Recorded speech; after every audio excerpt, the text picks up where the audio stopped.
मेरी कक्षा में आप सभी का स्वागत है। आज हम कक्षा 7वीं पुस्तक बसंत का पाठ 16 भोर और बरखा जो मीराबाई के पद्य है पढ़ेंगे। इसकी लेखिका मीराबाई जी हैं। लिए पहले हम इसका भावार्थ करना आरंभ करते हैं। जागो बंसी वारे ललना, जागो मोरे प्यारे, रजनी बीती भोर बये हैं, घर घर खुले किवारे। गोपी दही मथत सुनियत है, कंगना के झनकारे। उठो लालजी भोर भयो है, सुर नर ठाड़े द्वारे। ग्वाल बाल सब करत कुलाहल, जय जय शब्द उचारे। माखन रोटी हाथ मलीनी, गौवन के रखवारे। मीरा के प्रभु गिरधर नागर, शरण आयो को तारे। इस कविता का भावार्थ यह है कि इस कविता में मीरा जी ने सुबह का वर्णन किया है, जब यशोदा मैया कृष्ण को जगाने की कोशिश कर रही हैं। यशोदा कह रही हैं कि रात बीत चुकी है, सुबह हो गई है और घर घर के दरवाजे खुल चुके हैं।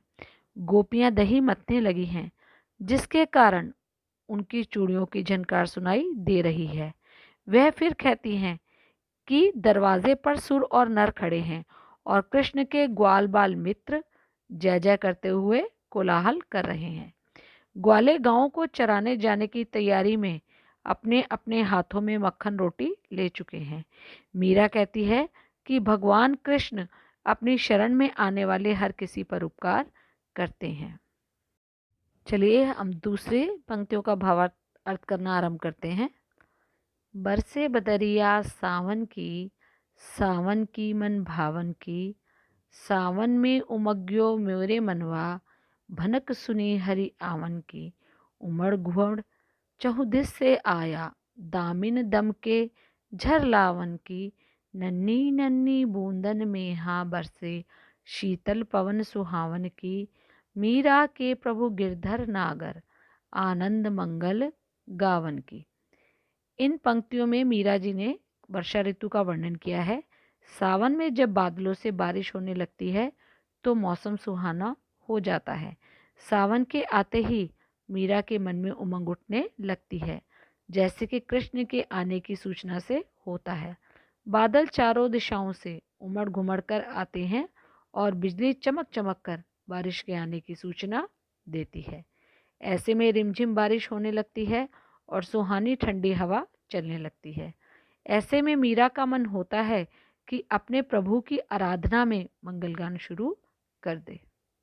लिए अब हम पाठ के प्रश्न उत्तर करने आरंभ करते हैं।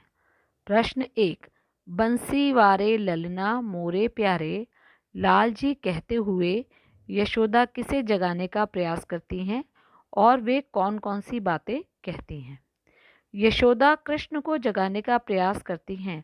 वह बताती हैं कि भोर हो चुकी है और घर घर के दरवाजे खुल चुके हैं।